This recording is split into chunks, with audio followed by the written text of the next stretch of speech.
Pendidikan merupakan pondasi bagi generasi muda yang akan membangun bangsa. Pendidikan memberikan pengetahuan, keterampilan, serta membentuk nilai dan karakter. Lantas, bagaimana kondisi pendidikan di Indonesia sendiri?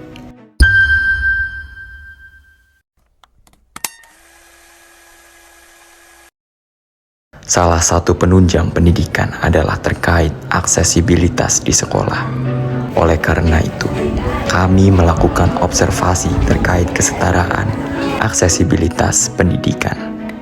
Salah satunya di sekolah SMA negeri yang berlokasi di kota dan Kabupaten Malang dengan mengambil sampel SMA Negeri 3 Kota Malang dan SMA Negeri 1 Lawang. Berikut informasi yang kami dapatkan. Untuk menindaklanjuti dari persoalan yang ada, maka kami melakukan sejumlah wawancara dengan pihak sekolah. Di antaranya, kesiswaan, kurikulum, guru BK, sarana dan prasarana, dan juga siswa.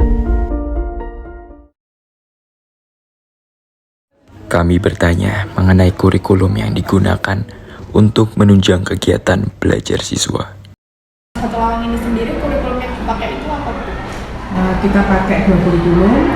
Untuk kelas 10 itu menggunakan kurikulum Merdeka, sedangkan untuk kelas 11 dan kelas 12 itu menggunakan kurikulum KTSP 2013. Nah, kebetulan di SMA Negeri 1 Lawang tahun 2022 itu menggunakan kurikulum istilahnya implementasi kurikulum Merdeka atau IKM yang kategori 1 masih belajar.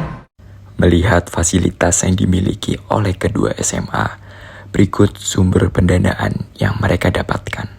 Kalau sarana prasarana itu mendapat bantuan dari BPOPP itu dari pemerintah Jawa Timur, kemudian BOS itu dari pemerintah pusat. Selain itu juga menggunakan dana komite. Dana komite itu dana yang dari sumbangan SPP seperti itu. Juga sarana prasarana itu kadang-kadang didukung juga oleh dana hibah alumni. Tapi itu sifatnya insidental. Misalkan di sini seperti ambulan itu hibah alumni. Angkatan tahun berapa gitu biasanya. Kemudian ada juga mobil Xenia itu juga hibah alumni juga. Kemudian pembangunan lapangan basket itu juga hibah dari alumni.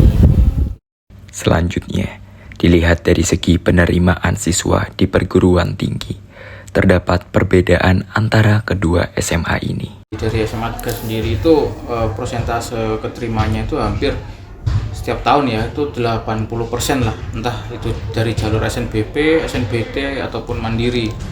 Dan yang 20% ini biasanya mungkin gagal dari ketiga jurusan, mungkin untuk gap year. Jadi mayoritas anak-anak di sini itu targetnya kuliah, jadi ke studi lanjut. Kalau dari per jalur kah atau keseluruhan, insya Allah gini, kalau sudah keseluruhan sudah 75-85% itu sudah ada di perguruan tinggi. Tinggal sisanya itu sebenarnya ada yang masih persiapan untuk kedinasan kan, nah itu yang kedinasan. Kira-kira nanti selebihnya itu ada yang gap year di tahun berikutnya mereka untuk melanjutkan kuliah. Beralih dari sudut pandang pengelola sekolah, kami mencoba bertanya dari sudut pandang siswa. Ya, untuk fasilitas sendiri karena saya suka berolahraga, ya jadi menurut saya fasilitas olahraga di sini sangat mencukupi, mulai dari lapangan basket, lapangan voli, untuk lari-lari juga ada, untuk fisik juga ada. Jadi menurut saya sendiri fasilitas sangat lengkap di sini. Yang pertama memang kami disediakan wifi untuk menunjang kegiatan belajar kami. Kemudian juga kalau ingin makan pun ada kantinnya juga. Jadi terbilang fasilitas di sini juga cukup lengkap. Bahwa pendidikan di Kota Malang, baik di Kota Madya maupun kabupaten, tidak memiliki perbedaan yang signifikan. Dilihat dari cara pihak sekolah menaungi minat dan bakat, serta menyediakan fasilitas bagi siswa-siswi untuk berkembang.